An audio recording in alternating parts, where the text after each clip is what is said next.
Hi, I'm Cecilia. Welcome to today's study of Genesis. For more of me, find me on my Facebook, my Instagram, LinkedIn, and also my website. Where you know more of who I am and what I stand for.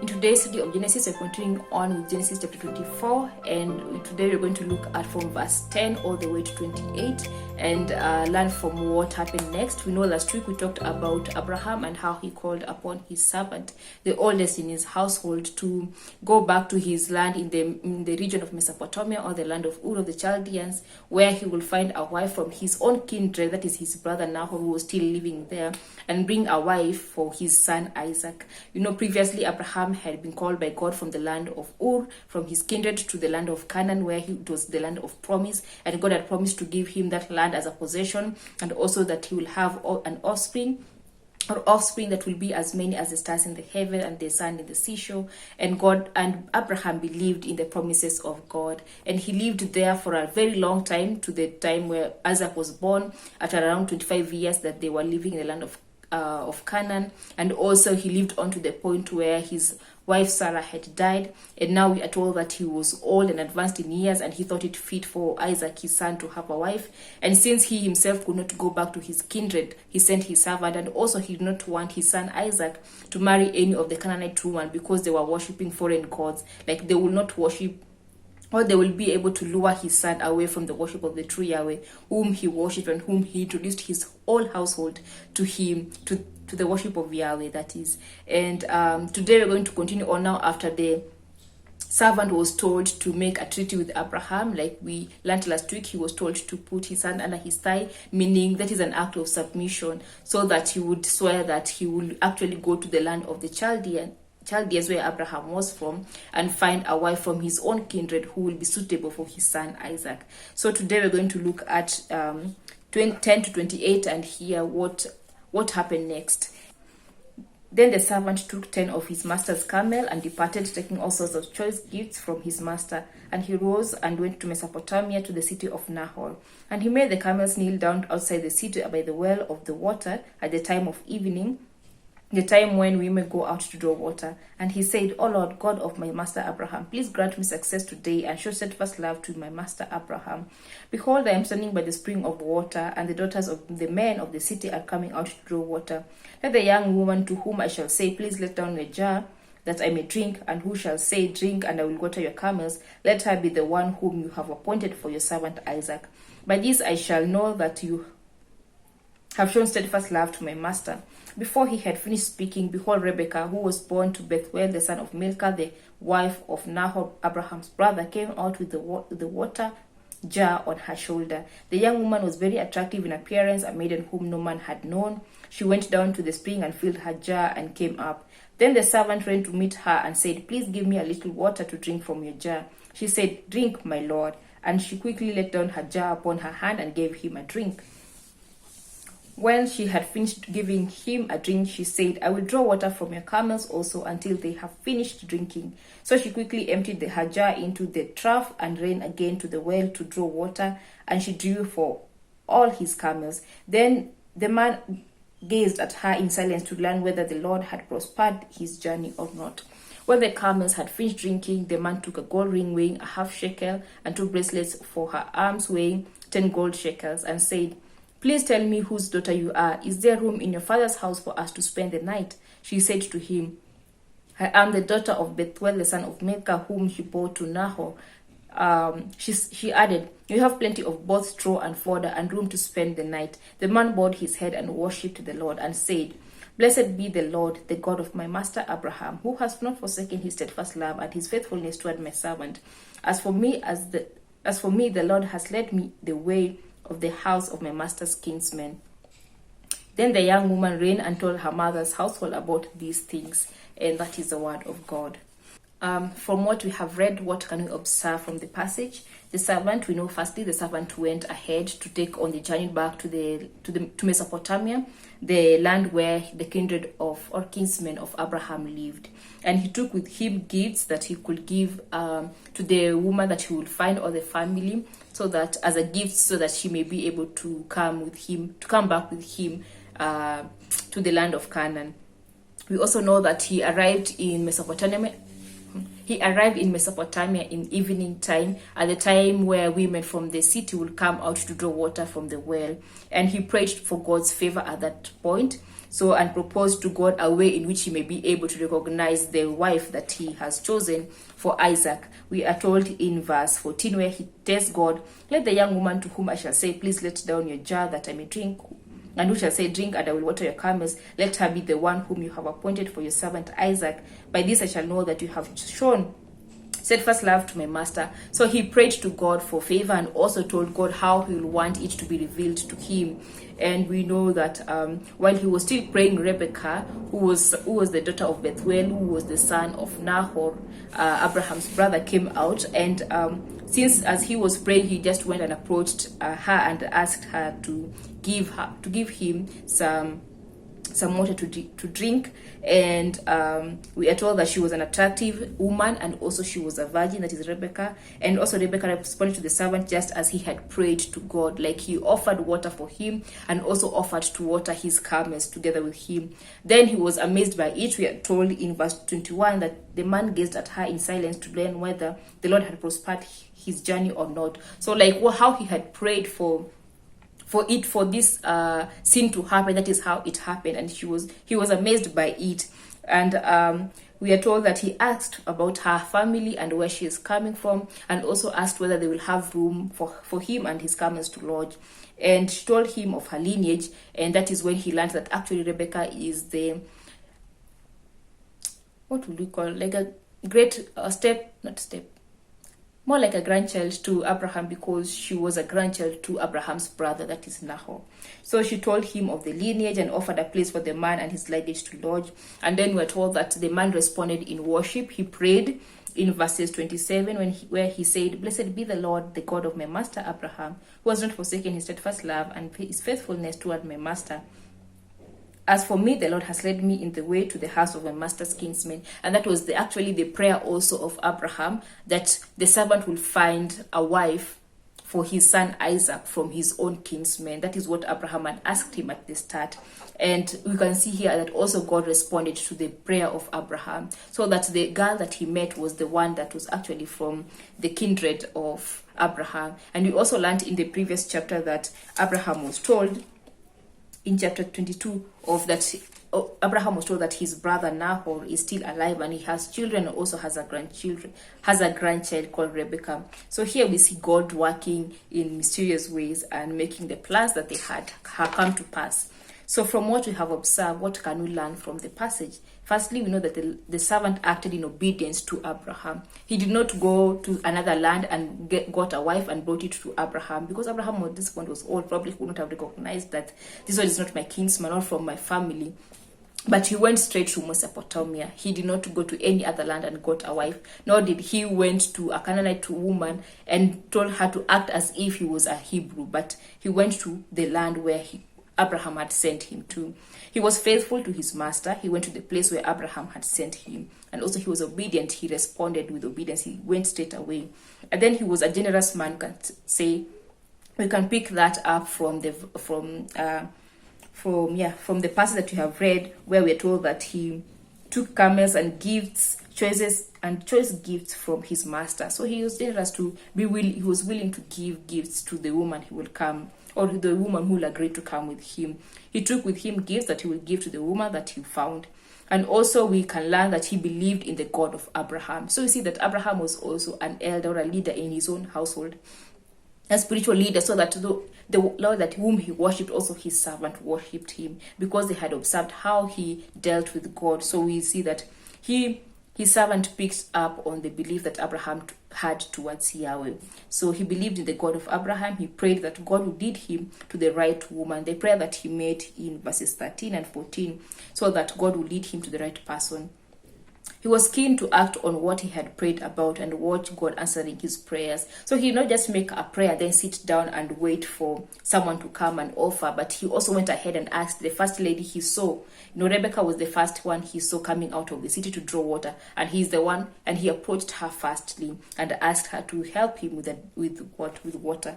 We see that we are told In verse 17, then the servant ran to meet her and said, please give me a little water to drink from your jar. So he did not just pray and sit, waiting for a woman to just offer water to a stranger, but he went and approached her and asked her in a kind way to help him with water. And also she went ahead and offered also to water the camels, just as he had prayed.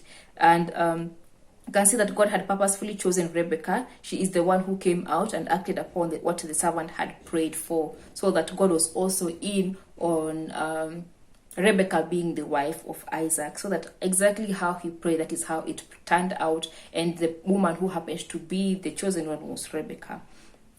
We can also learn from that God does answer prayer. He answered the prayer of God does answer genuine prayer. He answered the prayer of that servant exactly how he asked for it, or how he prayed for it to happen. That is how it occurred.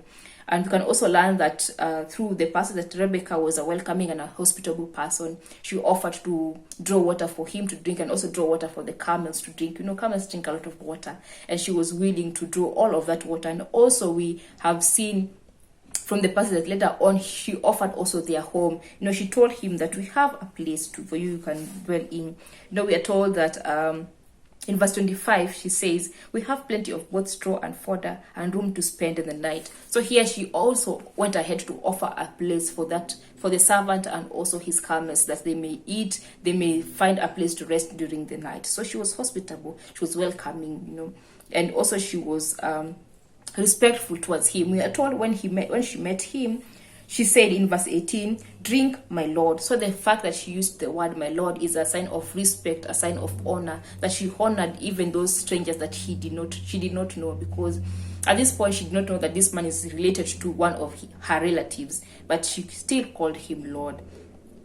So she respected him as her elder by calling him Lord. And we can also learn that the servant was very grateful to God that he had led him to the kindred of his master and had chosen a beautiful and fit partner for Isaac. He thanked the Lord for his steadfast love and faithfulness towards Abraham. We learn that in verses 27, where he gave thanks to God because what he had prayed for and what Abraham had prayed for is what he found. He found Rebecca, because here verse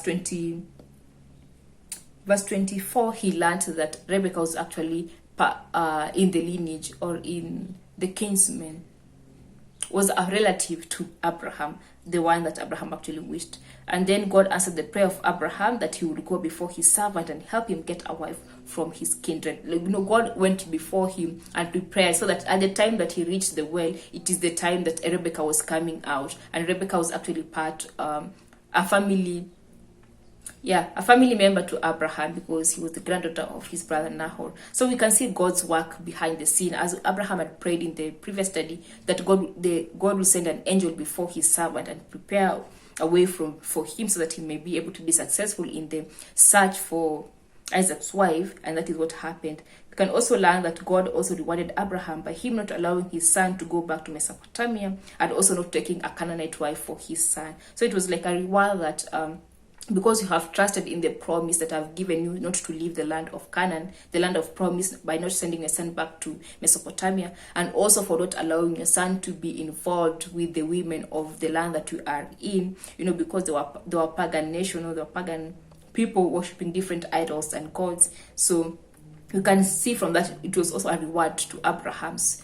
commitment to the promises of God and faithfulness to God, that he rewarded him with a wife or a woman from his own kindred without him doing much, because they just prayed and God made it happen, and it happened. And that is what we can learn from the study today. Then from our lessons from the passage, how can we apply it to our day-to-day living? Firstly, we can know that to act in obedience to those who are set above you, like the servant of Abraham. So walk in obedience, be faithful, be found faithful in your work, in your responsibilities, in the commitments that you have been given to those who are above you in terms of authority. So respect them, work in obedience, and be faithful. May you be found faithful in everything that you do.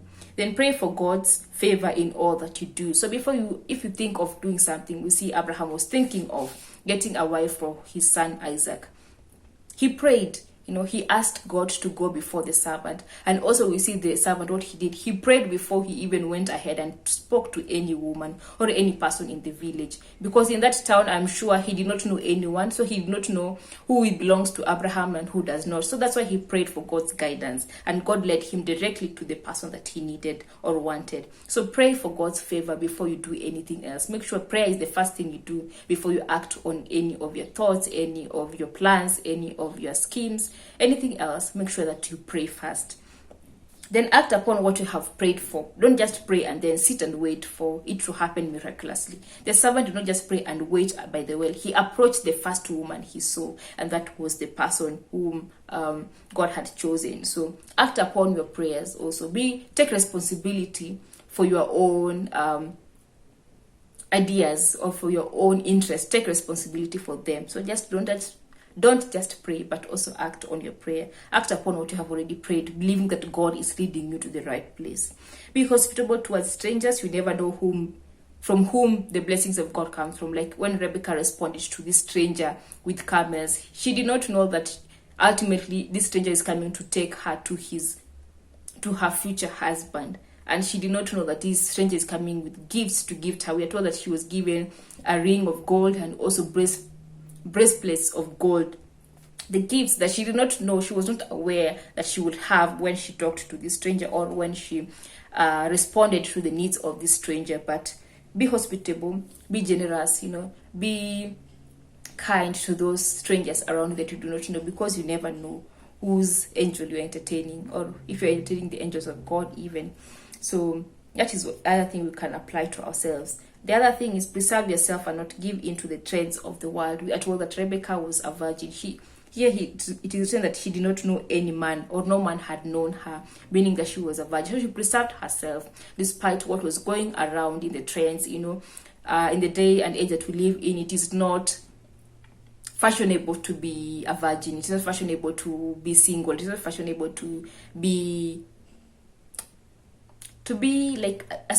spiritual. It is not fashionable, but we know that preserve yourself, because God will reward you for that. And also God, the will of God is that we keep ourselves, by His word, by His commandments, so that we do not go just by the trends, but also know that our aim is to please God, not to please man. To live by God's rules, not by man's trends and fashions and all that. So preserve yourself and keep yourself for the glory of God.